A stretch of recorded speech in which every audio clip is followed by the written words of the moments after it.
Muchas gracias, grandes amigos. Ya les contaré. Muy buenos días a todos los presentes. Sabemos de que la gente que se encuentra acá está en completa disposición de aprender, de tener un nuevo entorno sobre un tema que es sumamente interesante, que tiene que ver con la verdad.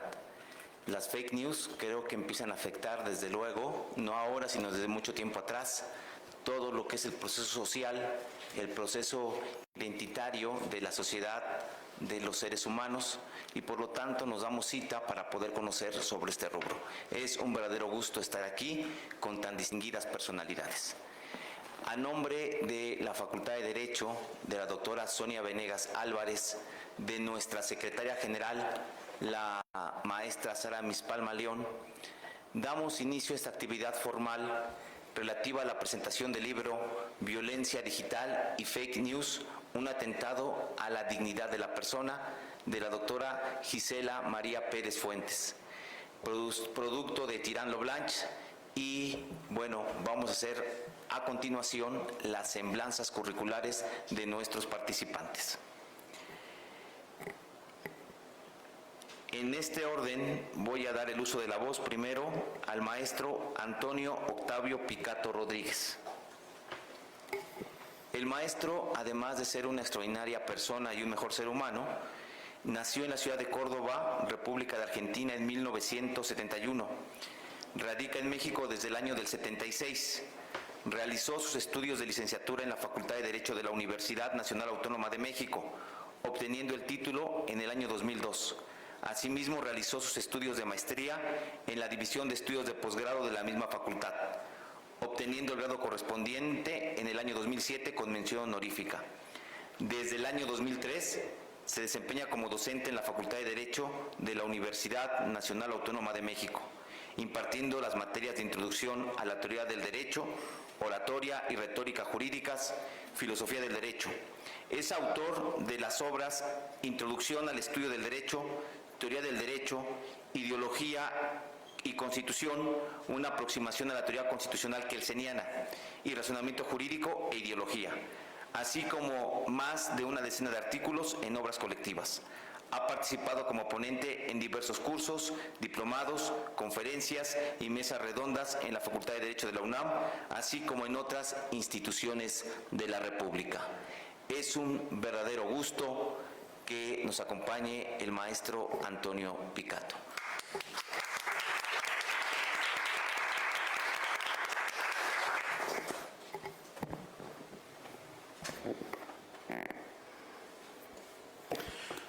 Muchísimas gracias. Muy buenos días a todas y a todos.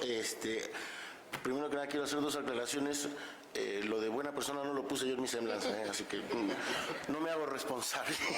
En segundo lugar, bueno, ofrecer una disculpa porque, bueno, en esta ciudad mágica la virtud, la puntualidad más que una virtud es un milagro, así que me disculpo ante quienes me estuvieron esperando.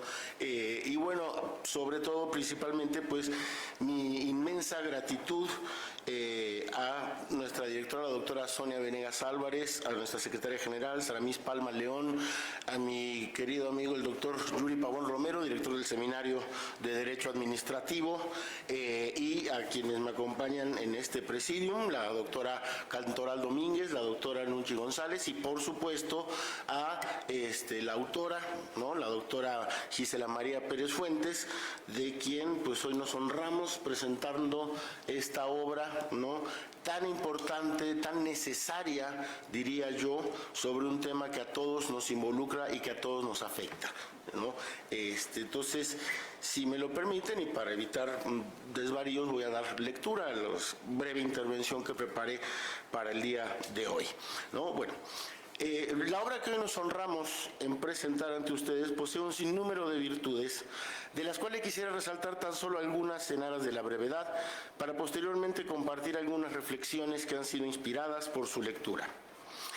El texto es el producto de un muy cuidadoso y refinado trabajo de investigación, sólido en argumentos y rico en fuentes, pues contiene amplios abordajes desde la perspectiva del derecho comparado y los estudios de legislación comparada, así como un valiosísimo aporte representado por el estudio de casos, lo cual no solo enriquece el análisis al que el lector de la obra se puede sumar, sino que contribuye a la formación crítica de criterios jurídicos con orientación práctica en un tema en el cual considero que la creatividad de abogadas y abogados permitirá construir respuestas no sujetas a la parsimonia de las soluciones legislativas, aunque éstas en última instancia siempre resultan necesarias.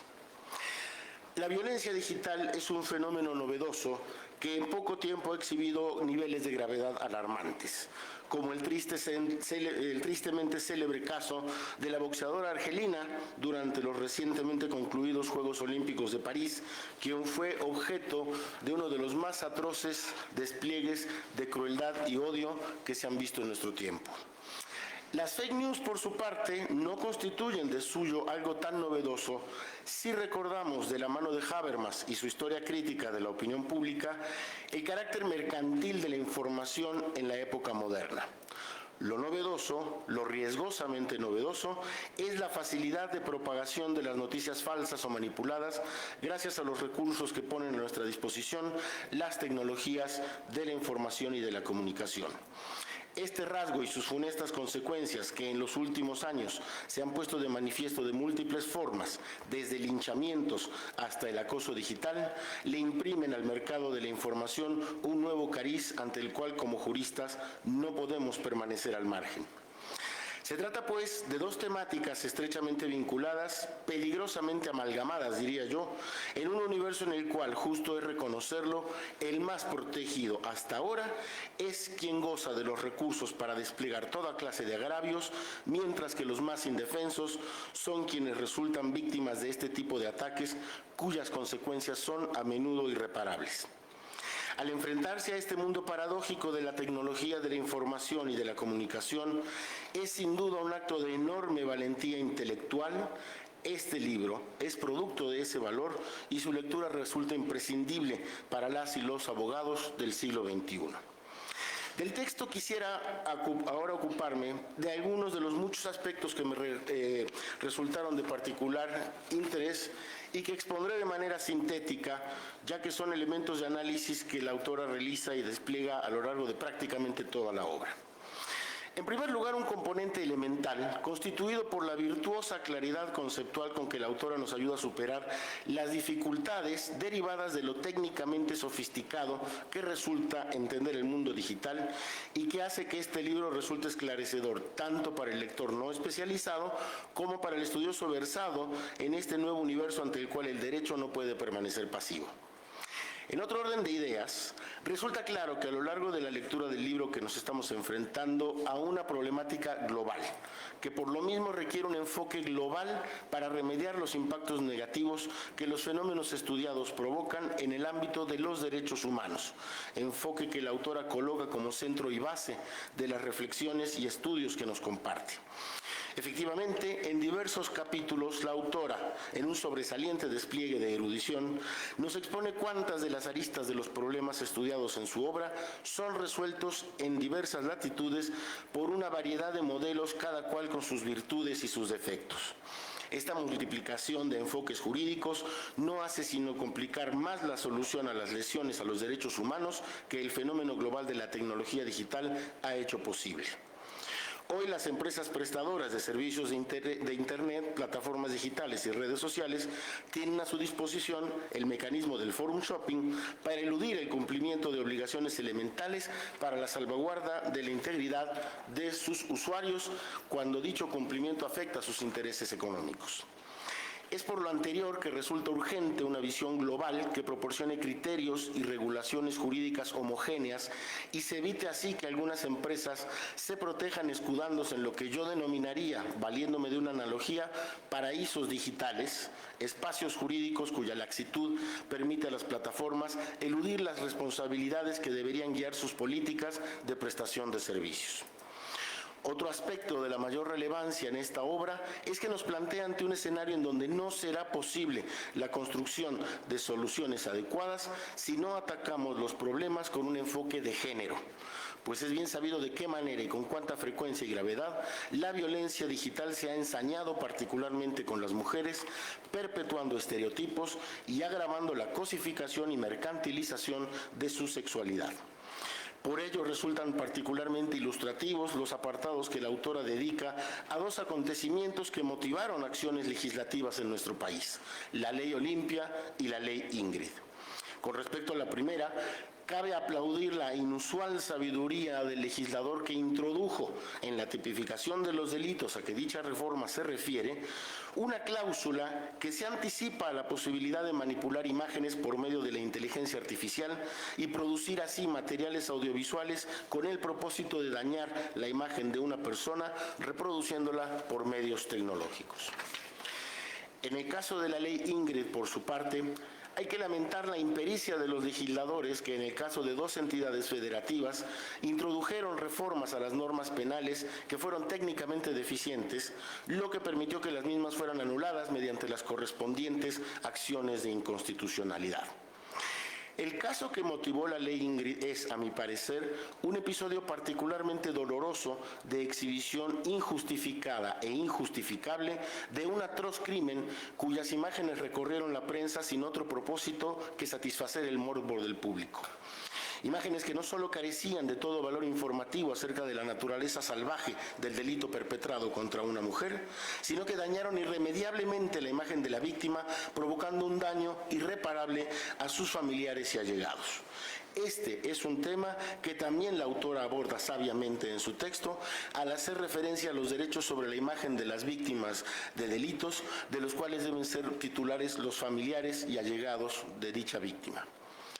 Estos y otros muchos valiosísimos elementos de análisis que la autora nos comparte en esta obra me han llevado a articular algunas reflexiones que me gustaría brevemente compartir con ustedes.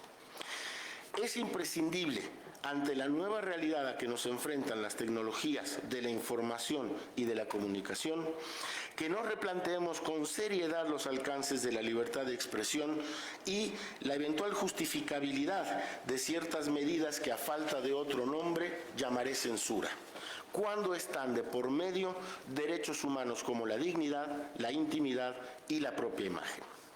La libertad de expresión, recordémoslo, surgió como protección a la ciudadanía frente al absolutismo, el despotismo y la tiranía del Estado, como un arma para que una sociedad debidamente informada pudiera, en su caso, oponerse legítimamente al poder político cuando éste podía avasallar sus derechos. Hoy el escenario es muy diferente. La libertad de expresión se ha subvertido sensiblemente para amparar la impunidad en la comisión de delitos y la propagación de la violencia entre particulares. Y el Estado tiene que disponer de herramientas eficaces cuando de por medio están, repito, los derechos humanos. Ningún derecho es absoluto y en la era digital esta premisa debe guiarnos en la búsqueda inteligente y sensible de mecanismos de prevención y reparación ante las gravísimas lesiones a nuestros derechos a las que todos estamos expuestos, algunas de estas que son inteligentemente sugeridas por la autora de nuestro libro. Un frente que deberíamos contemplar con la debida seriedad y al cual la autora le dedica ilustrativos párrafos casi al final de su obra, es el de la alfabetización digital, que yo interpreto como la construcción de una auténtica ciudadanía digital, moral y jurídicamente responsable, involucrando, por supuesto, a las empresas proveedoras de servicios como las redes sociales. Una ciudadanía digital ilustrada quizás sea capaz de revertir lo que yo llamo ignorancia selectiva. Nunca como antes la humanidad ha tenido a la mano el acceso a la información, la ciencia y la cultura, como ahora gracias a las tecnologías. Pero muy a pesar de ese recurso inaudito, no hemos logrado erradicar la propagación de la desinformación, las mentiras, los otros datos y demás formas de atentados contra la inteligencia. Creo, estoy convencido, que la lectura de esta obra es también una invitación a que reflexionemos y asumamos la parte de responsabilidad que nos corresponde. Muchísimas gracias por su atención.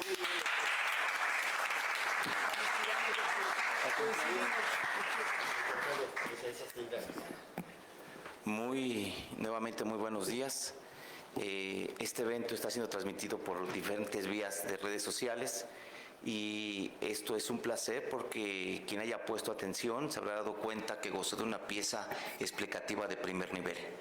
El día de ayer tuvimos la segunda plática, el maestro Picato y yo. Ustedes no están para saberlo ni yo para contarlo, pero tuvimos dos pláticas respecto de cómo veíamos el libro. Y siempre coincidimos exactamente en las mismas temáticas, que era un gran libro. Pero el día de ayer el doctor Picato me expresaba algo simpático. Bueno, yo ya te di mis ideas, nada más no te las vayas a piratear, ¿no? Ese es el tema, porque en verdad la obra o la pieza que acabo de preparar creo que es bastante digna, bastante reflexiva.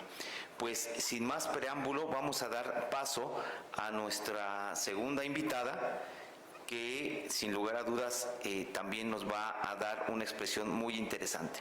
Ella es la doctora Carla Cantoral Domínguez. La doctora Carla Cantoral Domínguez es doctora en Derecho Judicial y profesora investigadora de tiempo completo en la División Académica de Ciencias Sociales y Humanidades de la Universidad Juárez Autónoma de Tabasco. Forma parte del cuerpo académico consolidado Estudios de Derecho Civil. Desde el año 2011 es miembro del Sistema Nacional de Investigadores del CONACYT. Actualmente posee un nivel 2.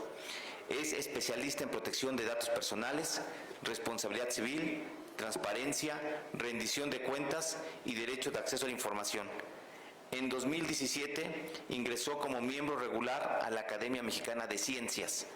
Ha publicado diversos libros y artículos científicos a nivel nacional e internacional. En la administración pública se ha desempeñado en el Poder Judicial y Ejecutivo del Estado de Tabasco. Actualmente es coordinadora general de Asuntos Jurídicos del Gobierno del Estado.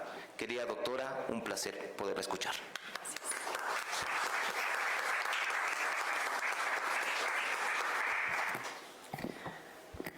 Buenos días. Antes de iniciar y como corresponde, quisiera agradecer la invitación para la presentación de esta obra a la Facultad de Derecho de la UNAM a través de su directora, la doctora Sonia Venegas, y también el profesor, el doctor Yuri Pavón, quien tan amable y gentilmente nos apoyó para esta organización logística.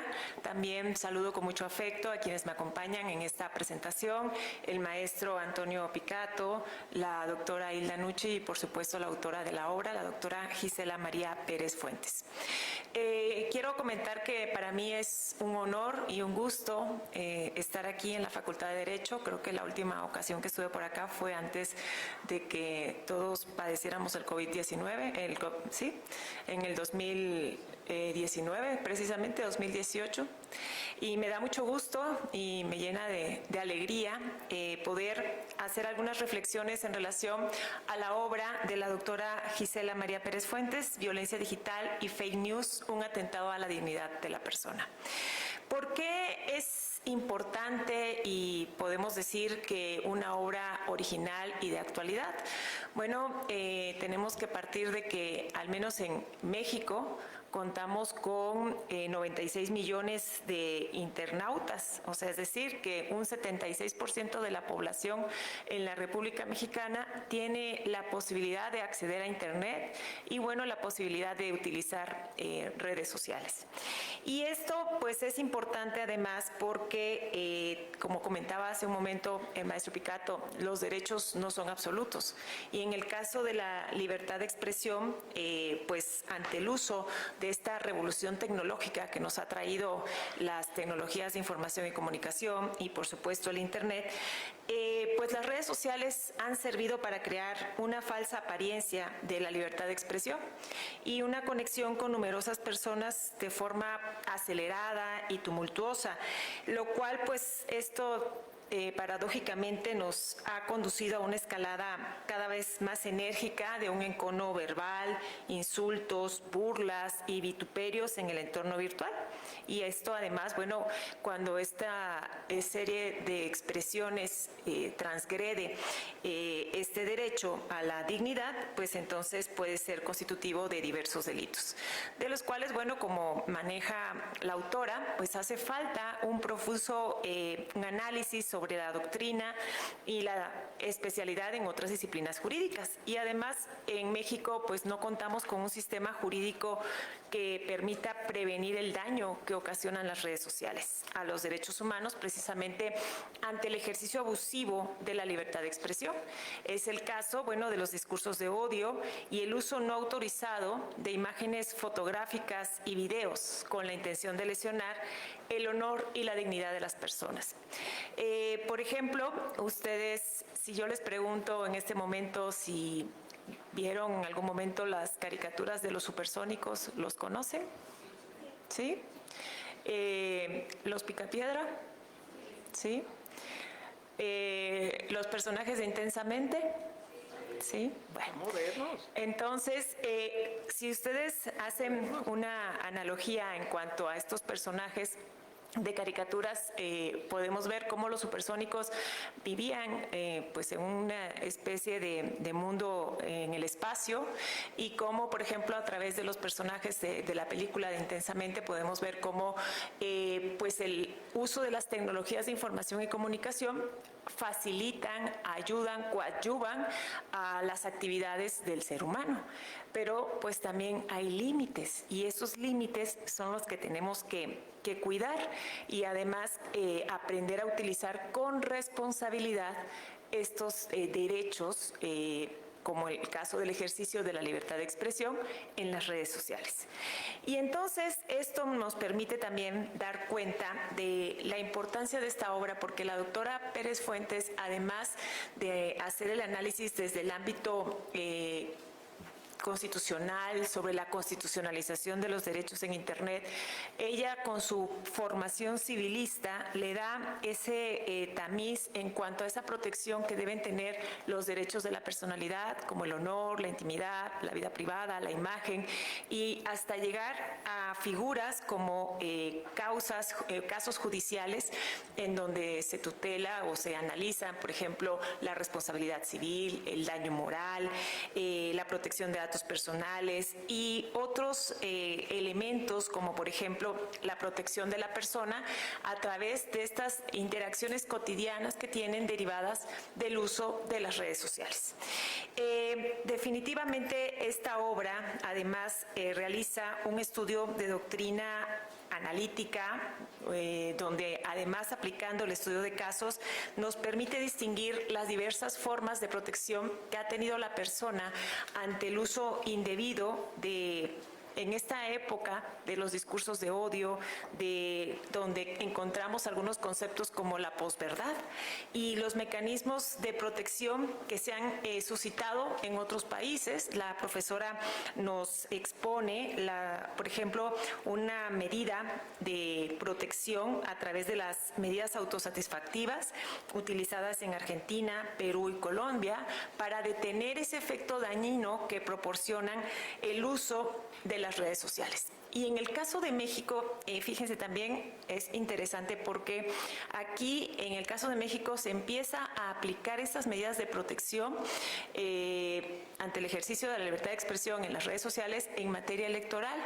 No sé si ustedes recuerdan, acabamos de pasar un año de elecciones, en donde pues los candidatos se dan con todo, empiezan a hacer publicaciones, y entonces ahí en donde empiezan a vertir diversos comentarios, bueno, pues entonces las autoridades en materia electoral son quienes empiezan a sentar precedentes sobre cómo, en el caso de México, para evitar esta lesión a derechos de la personalidad, bueno, pues entonces empiezan a darse supuestos de bloqueo a estas páginas de Internet a través de las redes sociales. ¿Y por qué hay que tener mucho cuidado cuando hablamos de bloqueo? Bueno, porque tenemos que también atender que la libertad de expresión es un derecho fundamental, y entonces no se puede caer en un supuesto de censura, pero entonces ahí es donde se tiene que ponderar por parte de las autoridades jurisdiccionales qué debe prevalecer. Si ese derecho, por ejemplo, a expresar nuestra opinión sobre un candidato a un cargo que aspira a un cargo de elección popular, o bien el derecho que tiene este candidato a que se proteja su intimidad, su vida privada, ¿no? Y también también es interesante cómo se valoran situaciones de casos que han llegado hasta el ámbito judicial, en donde se analizan términos como la reputación digital, por ejemplo, pasando por el uso abusivo de la libertad de expresión en Internet y las redes sociales, hasta llegar a una figura que se conoce como el derecho al olvido. Y a pesar de que la Corte dice que el sistema jurídico mexicano no reconoce expresamente el derecho al olvido, bueno, pues el sector doctrinal afirma que este derecho al olvido sí se encuentra reconocido. Si bien no está expresamente en el texto de una ley, el derecho al olvido forma parte de ese derecho a la supresión de nuestros datos personales, que es otro derecho fundamental porque está en la Constitución. Y entonces aquí la doctora Pérez Fuentes recurre de forma hábil a el derecho comparado para presentarnos estos casos, estos mecanismos de responsabilidad penal a los que puede dar lugar precisamente la violencia digital, hasta llegar al caso específico, pues, de la normativa mexicana. También coincido plenamente en que se debe de constitucionalizar el Internet. ¿Qué quiere decir esto? Bueno, pues que la tecnología se debe de someter al marco constitucional que nos permita desarrollar esa ruta que defiende y sostiene el desarrollo de las redes sociales como una forma de prestación de servicios que se rija por el principio de que el derecho a expresarse libremente no ampara a quienes cometen ilícitos en la esfera civil en perjuicio de la reputación de terceros. En tanto que, bueno, la libertad de expresión no consagra ese derecho al insulto, ni al robo de imágenes o utilización de identidades falsas para cometer ilícitos civiles o penales que afectan la autorrealización de la persona. Entonces, es importante porque todos los que utilizamos redes sociales estamos expuestos a sufrir atentados a nuestra dignidad, en caso de robo de identidad, por ejemplo. Entonces, les recomiendo la lectura de esta obra. Felicito a la doctora Gisela Pérez Fuentes. Estoy segura que va a ser este libro, pues, un referente ya para todos los estudiosos del derecho a la dignidad de la persona. Y, sobre todo, recordemos que derecho que no se usa, derecho que no se pierde. Entonces, tenemos que aprender muy bien los límites de nuestros derechos. Muchas gracias.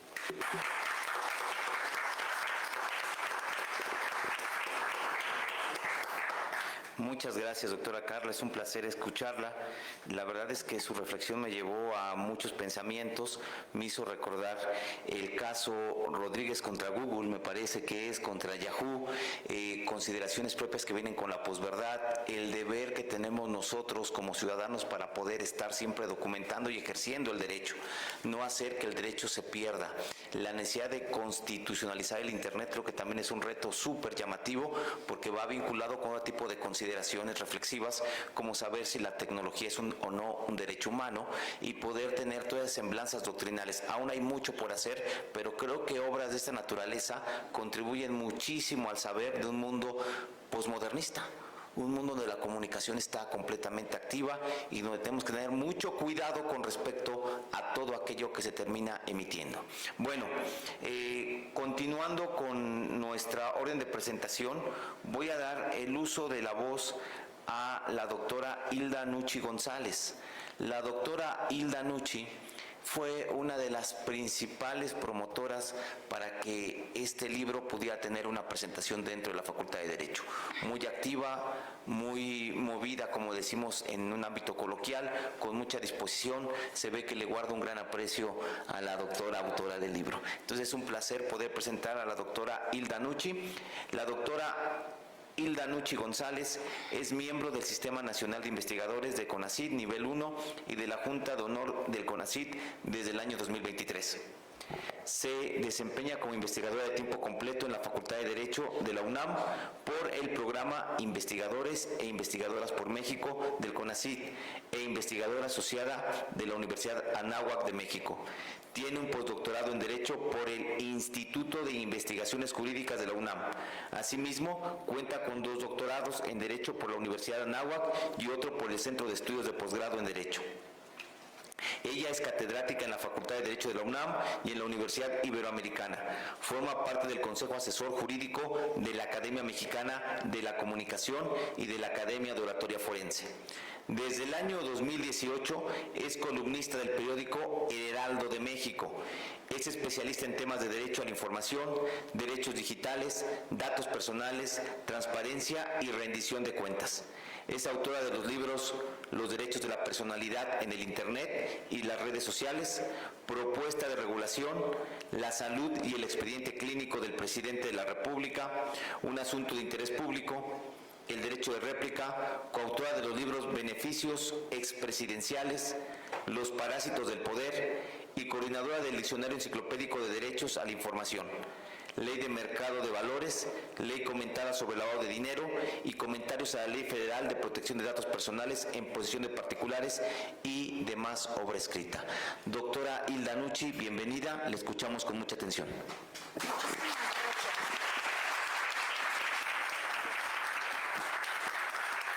Muchísimas gracias. Pues antes que nada quiero agradecer a la doctora Sonia Venegas por este espacio y al doctor Yuri Pavón por haber organizado el evento y bueno, a todos ustedes por estar presentes y así como a mis colegas de la mesa por estar aquí en un tema que considero es imprescindible jurídicamente, toda vez que en esta era digital en la que vivimos, constantemente vemos violados nuestros datos personales e inclusive vemos violados nuestros derechos de la personalidad, como son la honra, la dignidad, la vida privada y la imagen, con estas fake news que se llaman noticias falsas, ¿no?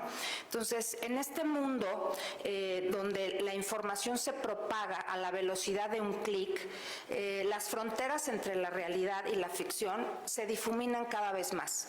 Y es así que tenemos que conocer cómo proteger nuestros derechos y cómo hacer que estos fenómenos que se dan en redes sociales e internet, como la violencia y las fake news, cedan, ¿no?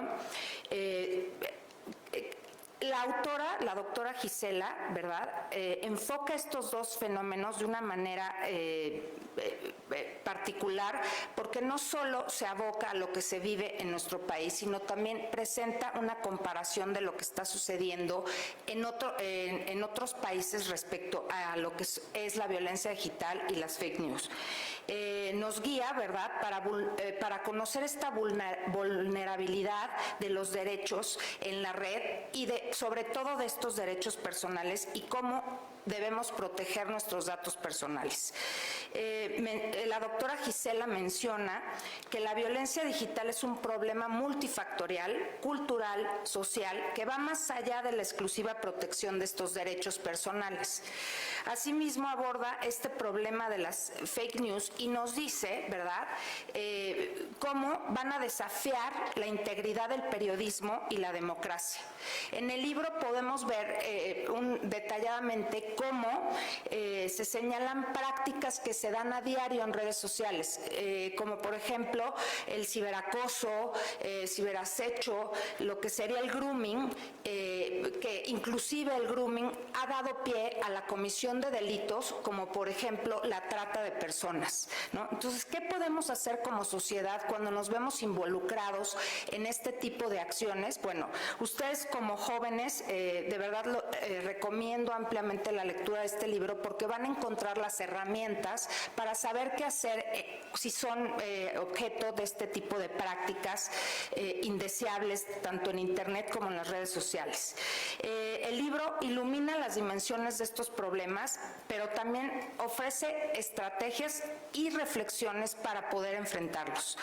Una de ellas es lo que se conoce como la autorregulación informativa. Yo les decía, ¿qué pasa si alguien escribe algo que atente contra nuestros derechos personales o los datos sociales en el Internet y las redes sociales? Bueno, primero que nada tenemos que preguntarnos por qué lo escribió.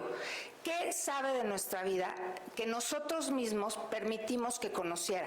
Un punto importante para poder salvaguardar estos derechos es lo que se conoce como esta autorregulación informativa, que es lo que quiero que la gente conozca de mí. Entonces yo los invito a cuestionarse y no publicar toda su vida en redes sociales, ¿verdad? Porque al final de esa publicación pueden derivarse conductas indeseables de personas que en algún momento dado quieran agraviarlos.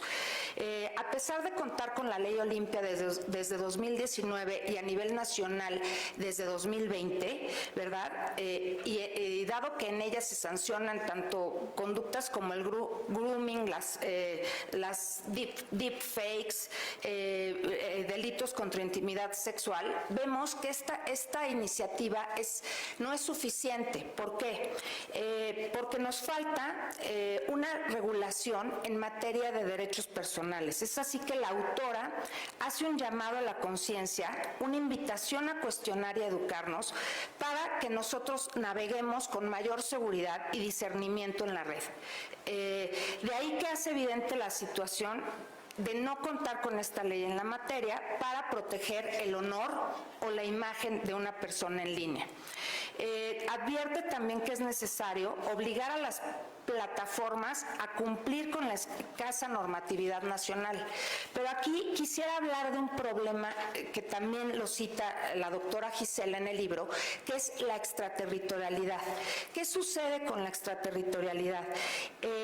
Al final del día, las plataformas se obligan a cumplir sus normas, pero de acuerdo a una autorregulación.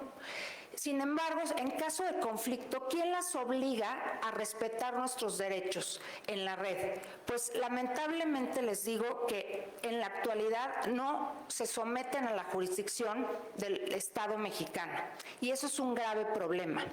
Este problema lo abordó y lo aborda Gisela al describir en el libro el caso de Ulrich Richter versus Google, en donde de acuerdo a la sentencia que se dio, las plataformas, bueno, el criterio que se estableció en ese momento es que las plataformas deben someterse a la jurisdicción del Estado mexicano siempre y cuando tengan un domicilio en México. Sí, pero ¿qué pasa si no tienen domicilio en México? Pues, ¿qué creen? No están obligadas a respetar nuestros derechos, ¿verdad? O a respondernos en torno a una violación. El caso sigue resolviéndose y, por ejemplo, si se tendría que haber resuelto en mayo, pero seguirá resolviéndose. Google se desiste del primer caso y por eso este criterio no forma un precedente judicial. Sin embargo, estamos en la espera y Google podría llegar a pagarle a este abogado 5,000 millones de pesos. ¿Por qué? Porque violentó su honor al publicar un blog en donde se hablaba de la honorabilidad de este abogado mexicano, ¿no? Entonces, habrá que ver cómo se resuelve. Sin embargo, vemos que es un poco difícil debido a este problema de la extraterritorialidad. Y también quisiera hablar de otro caso que se menciona en el libro y que es el ejemplo de la suspensión de cuentas en Twitter hoy X, en donde ha sucedido que X suspende cuentas como por ejemplo de diputados o inclusive suspendió por un momento la cuenta del presidente de la República cuando filtró los datos de una periodista del New York Times, ¿no? Entonces, ¿hasta dónde está esa delgada línea entre la censura y efectivamente la información digital, ¿no? Otro ejemplo del caso es el resuelto en tribunales por la segunda sala de la Suprema Corte de Justicia en el 20 de marzo de 2009, que es el del fiscal general de Veracruz, Jorge Winkler Ortiz, en contra de esta red social, ¿no? ¿Por qué? Porque lo que se alegaba aquí es que este fiscal cancela ¿verdad?, de su cuenta de Twitter al periodista Miguel Ángel León Carmona. Pero al final del día, la Corte estableció que los servidores y funcionarios públicos no pueden, ¿verdad?, bloquear de sus cuentas de Twitter o X a los usuarios, sobre todo si esa cuenta de Twitter está ligada a las funciones que ellos realizan como servidores públicos. Entonces, sí podrían bloquearlos de cuentas que son cuentas personales, mas sin embargo, lo pueden hacer de las cuentas donde dan a conocer funciones que realizan como servidores públicos. No se puede hacer, ¿no? Entonces, este caso también hace un recuento del mismo la doctora dentro del libro y al final del día, en el libro se plantean varios casos y se plantean varias herramientas que considero deben ustedes conocer para saber ¿cómo proceder en caso de que afecten mis derechos personales en la red? Bueno, por un lado. Y por el otro, los invito a que de verdad reflexionen en torno a lo que es la autorregulación informativa, a que no suban contenido a la red que los pudiera llegar a comprometer el día de mañana y que pudiera causarles un agravio, ¿no? Asimismo, ¿qué más puedo decir? O sea, dado el contenido y la relevancia de la obra, me parece una lectura obligada, una guía valiosa y una fuente de inspiración para promover un entorno digital más seguro y responsable. Así que agradezco. Muchas gracias. Ponía mucha atención en las expresiones de la doctora Hilda y me llevó a la referencia que había comentado sobre lo que implica el posmodernismo y sobre todo de que estamos en un mundo que a veces pareciera que careciera de razón.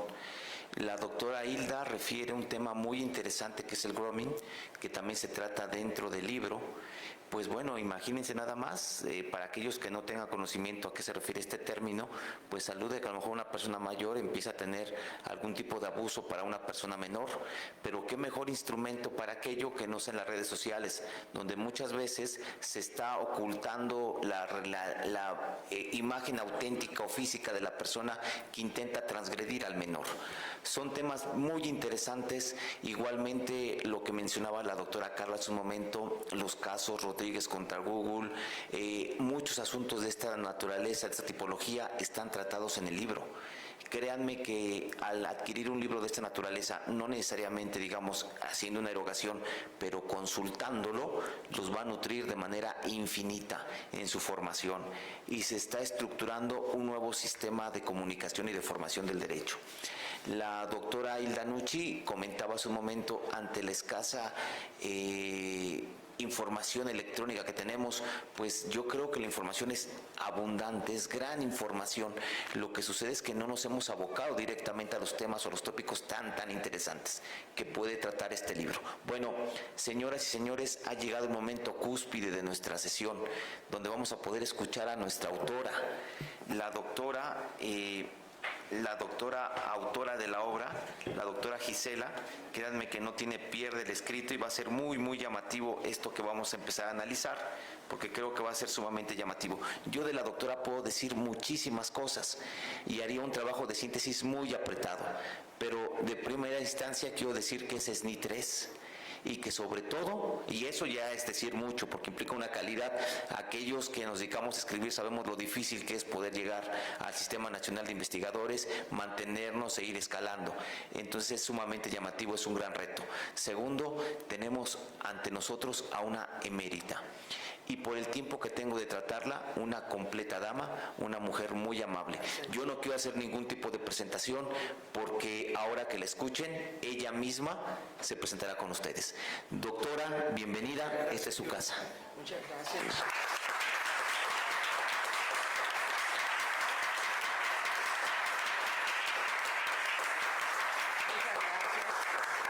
En primer lugar, a la directora de esta facultad, que me alegró mucho fuera, Sonia Venegas, una señora muy entregada a los estudiantes, muy dedicada al derecho fiscal, que no es mi materia, pero pues que me consta su sencillez y agradezco posibilidad que me dio a través del el doctor Yuri, que ha sido un caballero excelente, ya es un amigo, con todo respeto, ya sabes. Así lo es.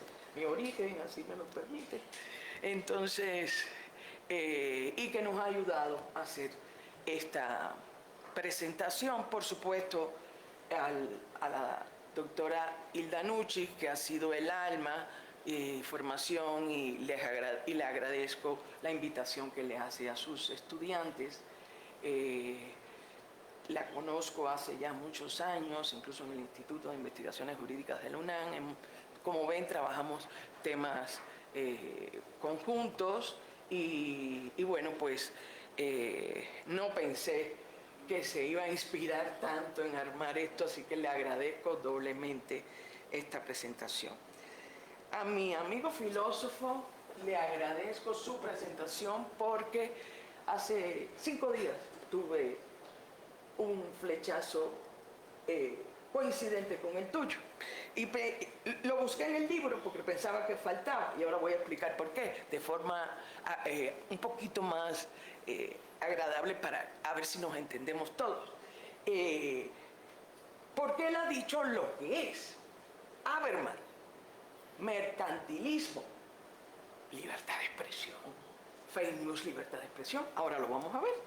Y por supuesto a la doctora Carla Cantoral, que fue en su momento, y de la que me honra, creo que ha sido mi mejor alumna, y ha llegado a ESNI 2, es una excelente profesora de muchas de las materias de derecho civil, le encanta el derecho público, pero es además una gran amiga en momentos muy difíciles, incluso de salud de mi parte, y le agradezco que haya hecho este viaje conmigo. No puedo dejar de agradecer a los profesores que nos acompañan de la Universidad de Morelos, 2 especialistas en Derecho Civil y de muchas ya experiencias, tienen un equipo, un cuerpo académico consolidado como el nuestro, porque eso se usa allá, Yuri, en las escuelas de los estados. Se supone que es un cuerpo que trabaja de manera conjunta, que no hay egoísmos, que todos aportan, pero ustedes sabrán de eso más que yo. Entonces, trabajo con mi amigo, el doctor Oliva, especialista en Derecho de Familia, maravillosamente bien, y tenemos una obra nueva. Pero hoy vamos a hablar de este tema que, bueno, me han permitido, han dicho cosas geniales y fundamentales del libro, que hasta yo me sorprendo. Y han pasado un tema que es el que más me preocupa a mí, y por eso coincido tanto con el doctor, con el filósofo, porque es mi gran preocupación. El libro tiene 4 capítulos. Las tecnologías de la información, comunicación y nuevas formas de violación a los derechos humanos en el entorno virtual. Eso ustedes saben más que yo. Pues abordamos las modalidades de los bots, de los botnets, de los trolls y de todas esas cosas que ustedes conocen como tipos de noticias falsas. Y el segundo capítulo, aquí sí vamos a tener, creo que una conversación que quizás tenga otros criterios. Esto no se puede arreglar a nivel mundial. Es tan sencillo porque Estados Unidos cree en la autonomía de la voluntad, en la libertad de empresa, y nosotros somos latinos, no somos europeos, pero tenemos una formación distinta en cuanto al respeto a el honor, la dignidad, con relación a la libertad de mercado. Hace muchos años, yo no sé si ustedes conocen las revistas de La Conejita, eso no lo llegaron a conocer, ¿verdad? Bueno, ahí sí, pero eso es muy viejo. Bueno, pues era un tipo de playboy, ¿verdad, doctor? ¿Sí? Y entonces, en revistas. ¿Y qué creen? Que aquellas mujeres mercantilizadas triunfaron ante la Corte de los Estados Unidos porque era su libertad de comercio. Y perdió el derecho a la dignidad del pueblo, de las mujeres. Fíjense, claro que ninguno de ustedes había nacido, a lo mejor sus papás eran chiquitos. Yo no las vi porque estaba en otro lugar. Pero bueno, esa relevancia implica que un defecto que ha tenido el Poder Judicial de la Federación, empezar a atraer figuras jurídicas norteamericanas en nuestro sistema jurídico por los vacíos legales que no ha hecho la Cámara de Diputados, el Senado y las cámaras locales en cuanto a leyes. Por ejemplo, decía la doctora Carla, el derecho al olvido. Pues hoy subes, fulanita, como diría Betty, es fea. Y después resulta que Betty la fea es la más famosa, pero pasan 20 años. Y aquí en México no se puede bajar. Betty es la fea de la novela. ¿Por qué? Porque dijo un señor ministro que el derecho al olvido es europeo y que nosotros nos seguimos por el derecho norteamericano. Esa es una. Algo que se llama daños punitivos. ¿Alguien ha estudiado responsabilidad civil aquí? ¿Alguien sabe han escuchado el Hotel Mayan Palace? Unos muchachitos que se cayeron en Acapulco, en una laguna eléctrica. ¿Sí han escuchado eso? Se electrocutaron. Y entonces, bueno, pues un ministro introdujo lo que se llaman daños punitivos, que es una figura norteamericana, y lo introdujo en una sentencia, sin metodología. Marcó 30 millones de pesos para que se le pagara a la familia. Y bueno, hubo votos disidentes, porque ¿y de dónde lo sacó? Del sombrero del mago, ¿sí? Claro, después ha habido progresos, pero eso no está en la legislación mexicana. Tiene críticas, tengo publicado en el Boletín de Derecho Comparado al respecto, otra categoría introducida por la Corte. También se han introducido en el tema de la gestación por sustitución, de la cual la doctora Carla y yo hemos trabajado hace muchos años. No sé si conocen que en Tabasco existe la gestación por sustitución, hace muchos años. Pero lo más triste es que pues a los niños los venden. O sea, el registro civil lo tiene que inscribir ahí, pero hacen un comercio. Claro que los de California van a Tabasco, aquí los de México, y entonces, pero se los llevan a Cancún, y entonces allí los tienen en clínicas y van a tener el niño ahí, y después se va el niño, y no se sabe dónde está el niño. Y entonces en México existe la adopción internacional, donde hay un seguimiento, pero en gestación por sustitución no. Y están implicados los notarios en este tipo de comercio. Hay una propuesta legislativa, le estoy tratando de ilustrar que esto ha empezado también por introducción negativa sobre todo de la Corte Suprema, de la Suprema Corte de Justicia de la Nación. ¿Por qué? Bueno, el libro tiene, y les dije, 4 capítulos. Les dije los capítulos, les dije el primero, ¿verdad? Las tecnologías. El segundo, que es uno de los más conflictivos, de los más difíciles de entender, el necesario trabajo de constitucionalización del ciberespacio. ¿Qué quiere decir esto? Miren,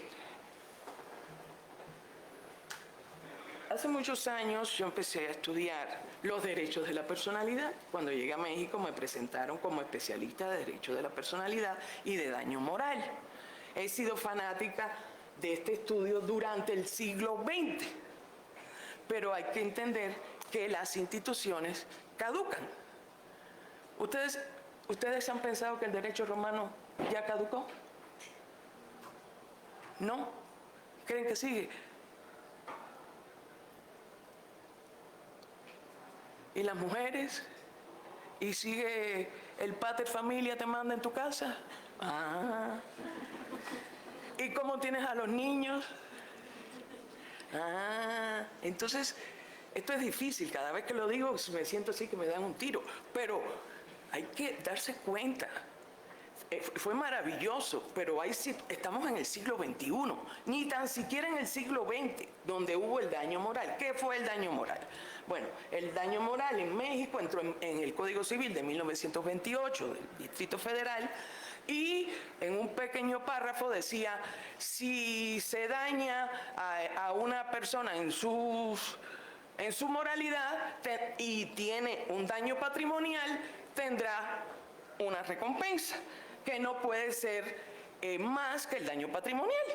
Esto evolucionó y en 1982 hubo una reforma y claro, los periodistas se quejaron los periodistas y bueno, hubo una incorporación del artículo 1916 bis en el Código Civil Federal y diciendo, bueno, sí, esto sí, pero no para los periodistas.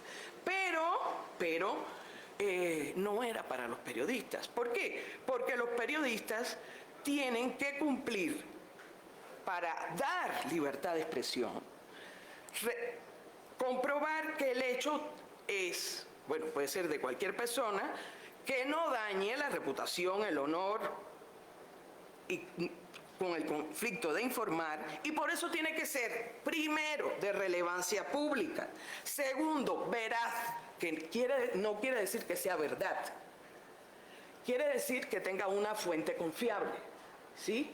Y tercero, que sea objetivo e imparcial. Esa es la libertad de expresión. Ahora, aquí tengo un papelito porque los quiero...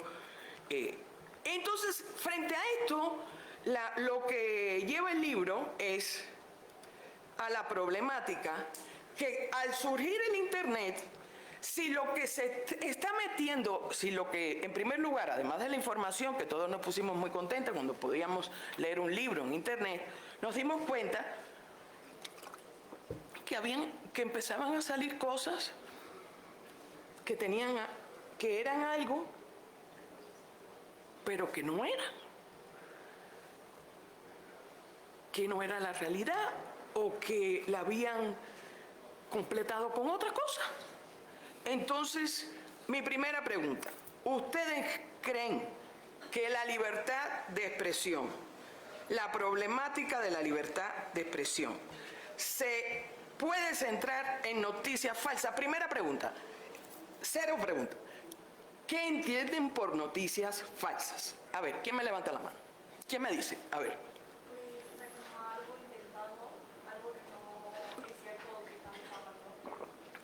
Algo inventado.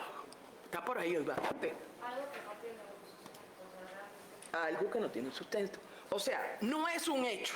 Esto es lo importante que nosotros aprendemos hoy. Por eso, yo quería... El libro quizás a lo mejor se debería llamar Fake News, Discursos de Odio, Posverdad y Violencia Digital, porque ese es el camino a la violencia. Pero exactamente. El asunto es que lo que le importa al que publica en la red no es el hecho, no es su veracidad, sino la intención de dañar.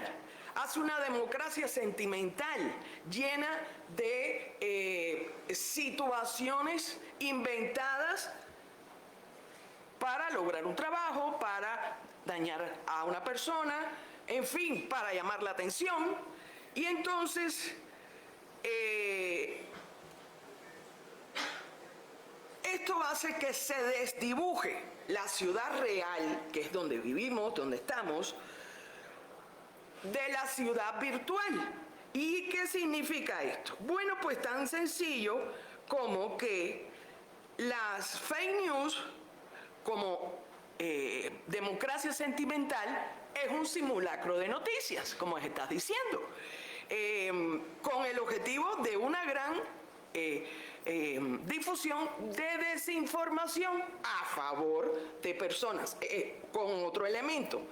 En el periodismo, además de la veracidad, además de la noticia pública, tiene que estar identificada la persona. En la fake news, no, ese es uno de los problemas que tenemos.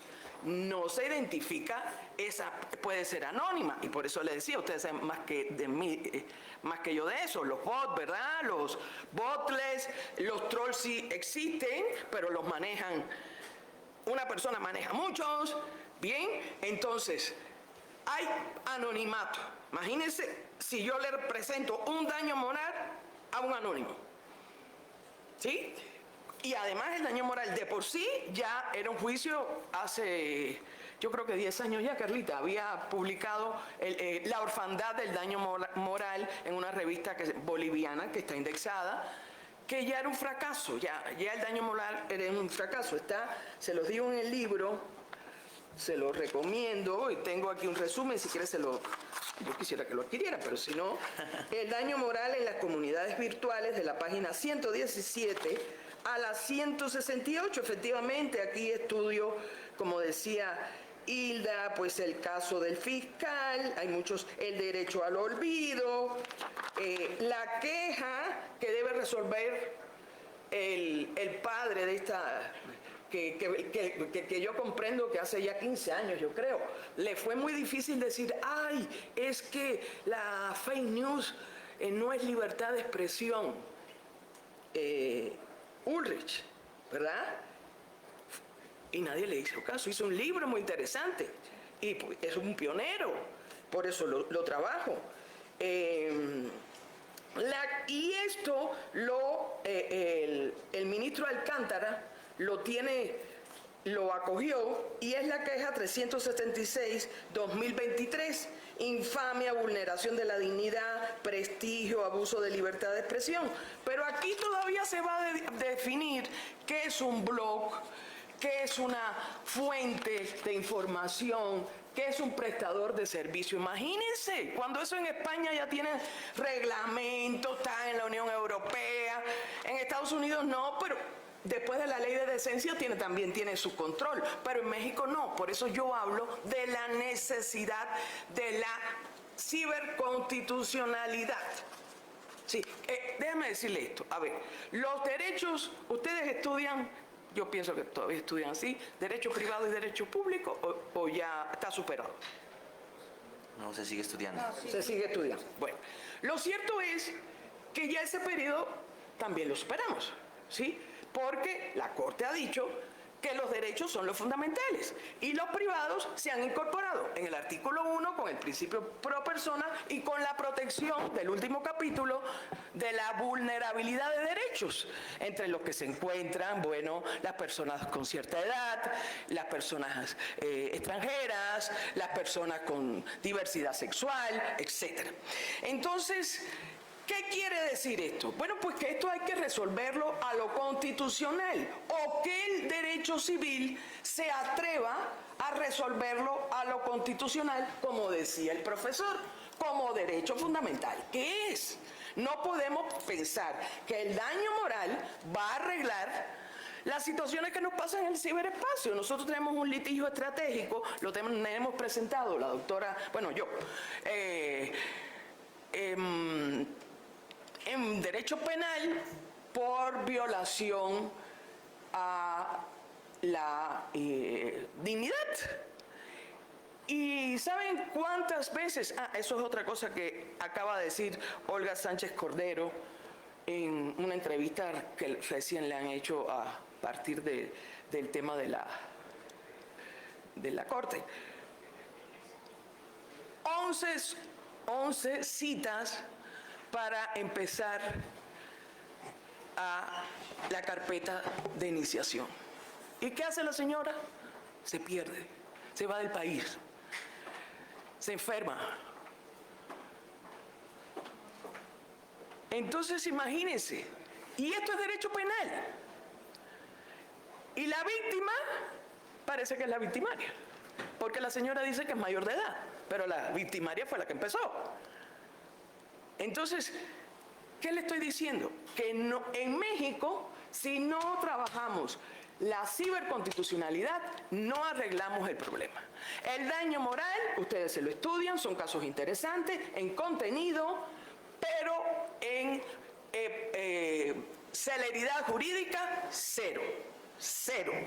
Y como dice Hilda, la ciberseguridad, como decía el profesor, si no está regulado, pues no funciona tampoco. Bien, es lamentable los hechos de el caso Olimpia, pero imagínense hasta dónde tuvo que llegar para que le hicieran caso a la mujer. Todavía quedan 3 estados, pero es vergonzoso el caso de Edith, ¿se llama, no? Ingrid, que ha prosperado creo que en 2 estados, en Baja California Sur, en Puebla y en Jalisco, son los estados que está tipificado el ciberacoso. Imagínense. Estamos desnuditos, jurídicamente desnuditos en temas de Internet, de nuestros datos. Hace poco escribía en un periódico que ahora en las vacaciones los papás cargaban a los niños. ¿Puedo seguir? Sí. Los papás cargaban a los niños y entonces le salía la mano al niñito. Pues, ¿qué creen? Que con la mano de la foto que suben porque estaban de vacaciones, aquí hay le toman la huella y eso puede entrar hasta en el delito de suplantación de identidad y comercio de niños. Entonces, fíjense cómo hay que trabajar.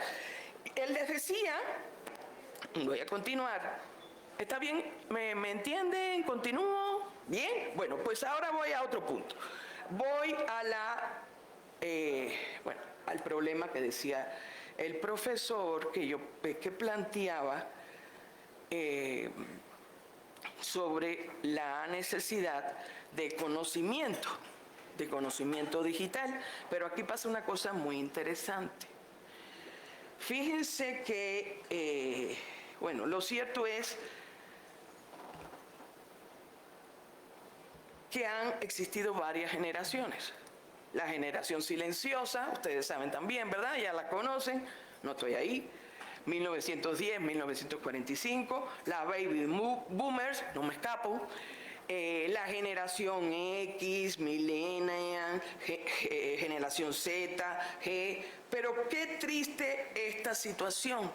¿Por qué? Porque lo que ocurre es que la generación Z, el conocimiento que tiene es lo que lee en las redes, en TikToks, en Instagram, en esos que si yo sé no estudio y me dedico.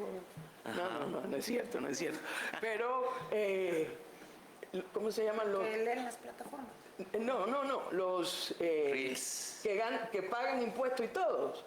Los influencers. Pues el influencer le dice, cómprate la marca tal, tú no la has tocado, no has visto si te es incómoda, no, tú cómprate los zapatitos tal. ¿Verdad que todos hemos pecado? Pero está mal, imagínate, tú no puedes disfrutar lo que estás viviendo. Cómprate la bolsa tal, o sea, come estas galletitas que te van a hacer bajar de peso. Ya después leemos que son fake news, que es falso, que te pueden intoxicar. Entonces, pero eso es lo que saben los alumnos. No saben quién es Napoleón, el que hizo el Código Civil de Francia, y lo heredamos a América Latina. Yo estoy traumatizada con eso. Ya dice la doctora que sus alumnos ya lo saben. Qué bueno. Pero ¿quién no sabía lo que eran? Otros que no sabían que eran los alumnos que no conocían. Me dijiste uno que no, modernos. ¿Algún profesor de aquí de la UNAM? Sí, un profesor de la UNAM. Entonces, claro, pues digo, ustedes son adultos, ustedes son, bueno, no sé si son adultos, ustedes son estudiantes y merecen todo mi respeto, mi cariño, y me encanta hablar con ustedes porque yo creo que me están entendiendo lo que estoy diciendo. Pero hay una serie de personas que tienen derecho a un aparatito de esto, pero lo que se están nutriendo, bueno, yo conozco una persona que trabaja conmigo y le dije, ¿sabe quién es Norma Piña? No. Y se la enseñé. Y al día siguiente le digo, ¿te acuerdas a quién te enseñé? No. A esta señora, ¿sabes cómo? No. Norma Piña. Sí, una ahí de la corte, digo, del poder, sí.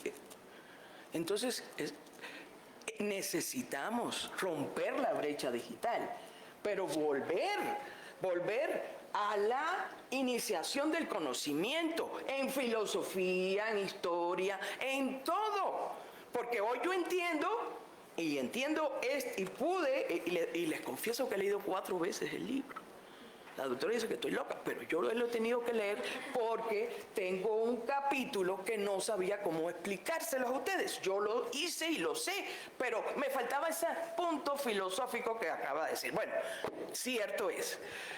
Primera moraleja. Las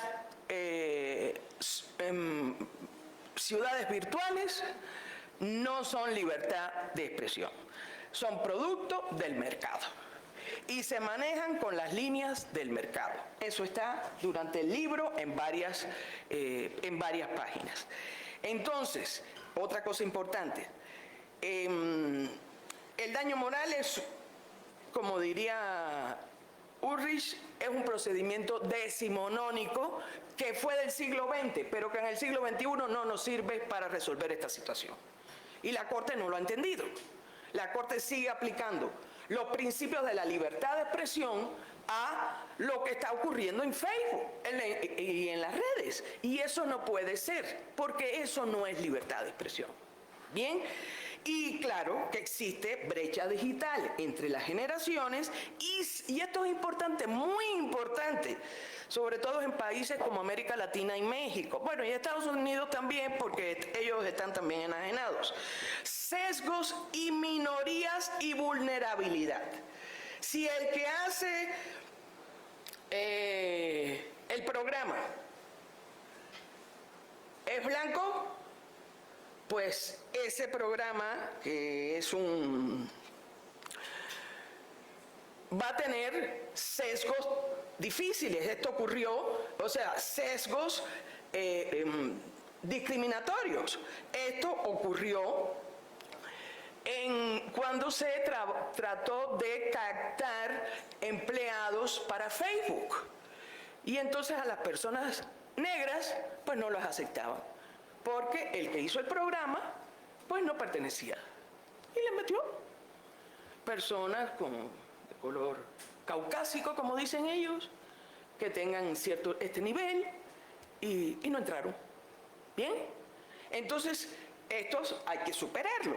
Ahora, mi hipótesis, la nueva concepción de la libertad de expresión no puede basarse en su noción tradicional, conocida en los distintos sistemas como el daño moral, pues la inmediatez y los peligros implícitos que implican otros retos son los que han provocado la violencia. Entonces, vamos a tratar rápidamente, la fake news, el discurso de odio, hasta llegar a la posverdad. Pero les voy a hacer un cuentecito. Les voy a hacer un cuentecito aquí rápido. ¿Ustedes creen que se puede censurar o conocen a alguien que ha censurado las redes? A ver. O sea, que han bajado las noticias o no han dejado que las noticias prosperen. Dime, amigo, ¿cómo te llamas tú? Alejandro. Ale. Bueno, estaba latente el tema de Venezuela con Nicolás Maduro, que puso una censura a ex. Bueno, sí, eso es un intranet, entonces, pero yo tengo una más caótica y inmoral. A ver.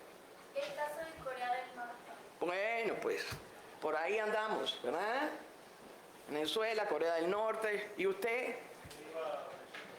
Pero le tengo la primicia. Resulta que Zuckerberg, ya saben quién es Zuckerberg, ¿verdad? El dueño de Facebook, de WhatsApp, de Instagram, pues ha realizado, confiesa por carta, un arrepentimiento y culpa al gobierno de Biden, esto acaba de salir, en presionarle para censurar contenidos en el tema de la COVID-19. ¿Cuáles fueron las censuras que introdujo Zuckerberg? Imagínense, la censura se aplicó a médicos, doctores en farmacología, biólogos y hasta una revista de las más importantes americanas que daba esta información. La censura de Facebook invisibilizó a víctimas y afectados por las vacunas, como el ingeniero George,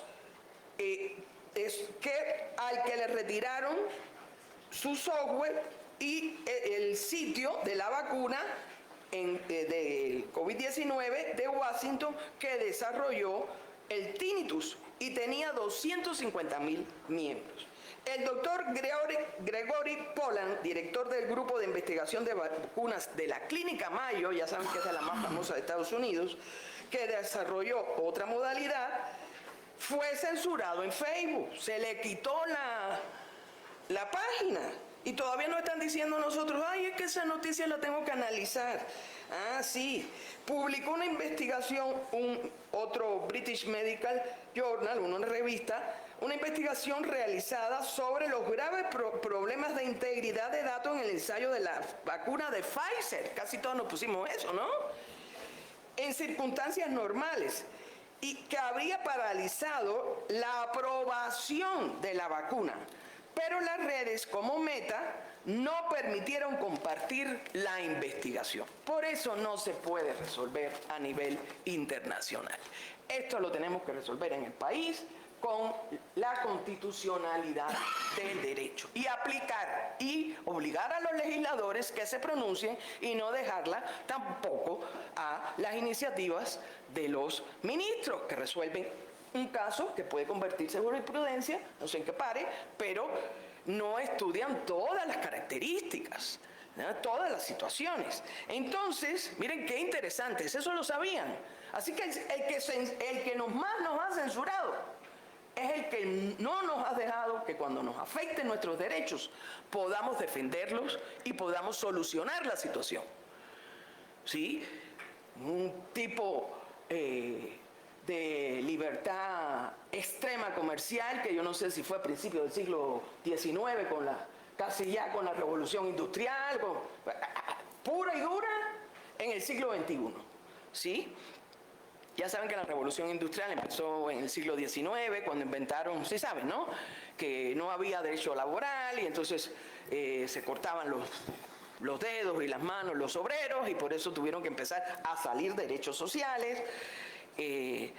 Por ejemplo, pero estamos como ciudadanos, estamos totalmente desnuditos. Pues sí, aconsejamos, Hilda, voy, enseguida, aconsejamos que no subas, no publiques porque va a dar envidia. Oye, ¿pero qué es esto? Dígame, profesora. Sí. Ay, perdón, buenos días. Buenos días. Yo más bien soy estudiante de Ciencias de Comunicación, que ya soy de generaciones muy anteriores. Ah, qué bueno, mucho gusto. Precisamente mi tema de investigación en algún momento va a ser precisamente esta fake news.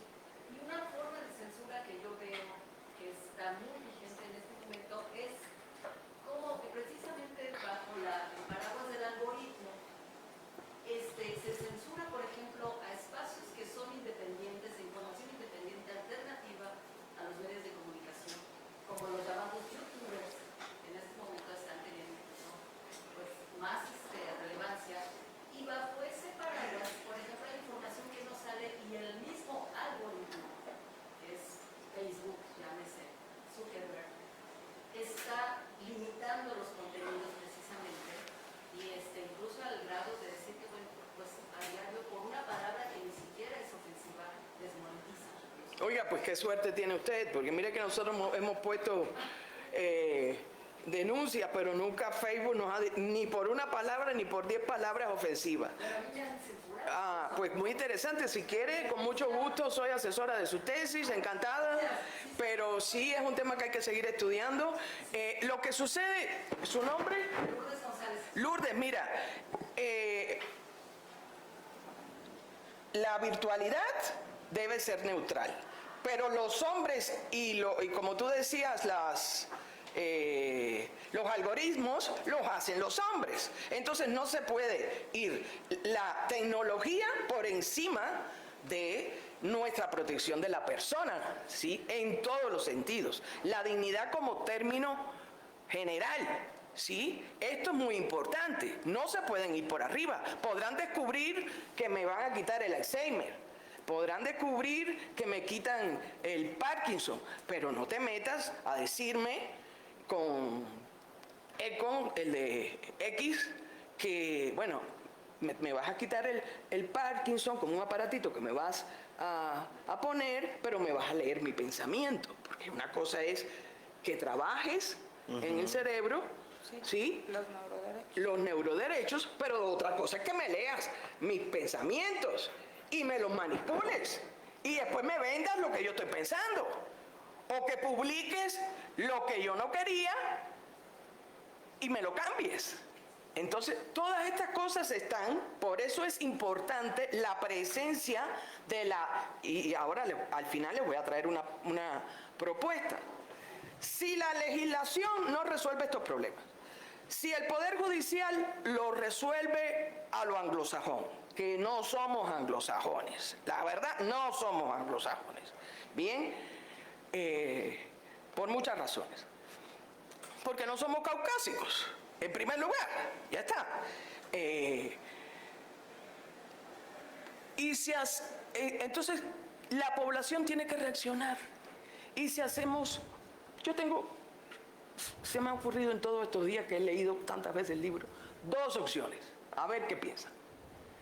O hacemos una sociedad masiva donde enseñemos la fake, si tenemos pruebas, que esto es una fake news. Les voy a hacer una anécdota. Había un alumno al cual se le enseñó, determinó un tema de los pronazis, eso que están discutiendo ahí abajo, sobre temas de derechos de la salud. Pero hubo un cambio en la dirección y entonces surgió, alguien por aquí dijo, un problema que no tiene contenido, ¿verdad? ¿Fuiste tú el que dijiste eso? ¿No? ¿Alguien por aquí? ¿No me has entendido o sí me estás siguiendo? No. Alguien me dijo por aquí, un problema que no tiene contenido. Y es cierto. Pues el asunto era que se le había fijado un tema a un alumno que estaba, porque tenía una beca de PRONACES, y uno de los puntos era el derecho a la salud. Y era, ya, 5 minutos, está bien, ya voy a terminar. Esa es mi conclusión. Y entonces, el alumno escribe en su red que la profesora lo maltrató y le impuso el tema, derecho de la salud, cuando él quería trabajar los órganos que acaban de desaparecer. Órganos autónomos. Autónomos. Los órganos autónomos. Y entonces que le había impuesto el tema. Y saca la foto de la profesora y dice que esta es una profesora mala. Y ¿qué hacemos? ¿Lo dejamos ahí? Tenemos que hacer algo como población, tenemos algo que hacer como ciudadanos. Tenemos que hacer una asociación. Si no reacciona el gobierno, ¿qué les parece? No te quieres meter en este lío. Te pregunto, ¿es mucho lío lo que estoy diciendo?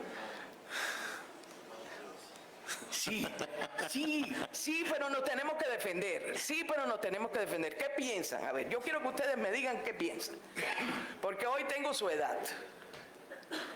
Y esto es un regalo de Dios, la verdad. Hoy me siento de su edad. Díganme, ¿qué piensan? ¿Lo hacemos solitos? ¿Lo hacemos en asociación con determinadas normas que digan necesitamos pruebas? No es que yo diga una cosa y publique otra fake news.